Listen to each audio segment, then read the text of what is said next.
ఏం రాజా గారు ఇలా వచ్చారు? మమ్మల్ని చూసి మీకు భయం వేస్తోందా? భయమా? నాకా? నా కాంపౌండ్లో కుక్క కూడా ఆ పదం తెలియదు.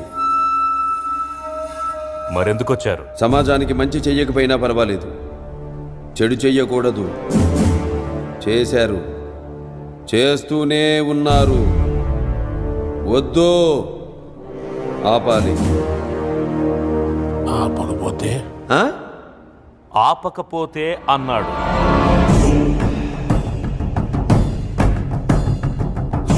నేను ఎవరికైనా 2 ఆప్షన్స్ ఇస్తాను. ఆప్షన్ ఏ, జబ్బు చేస్తే వైద్యం చేస్తా. ఆప్షన్ బి, తప్పు చేస్తే నిలబెట్టి నరికేస్తా. ఆప్షన్ ఏ కావాలా, ఆప్షన్ బి కావాలా? నరకడమా, వైద్యమా? ఏది కావాలో డిసైడ్ చేసుకో. Choice is yours. Choice is yours. Choice is yours. ఏం డాక్టర్, నరకడం అంటే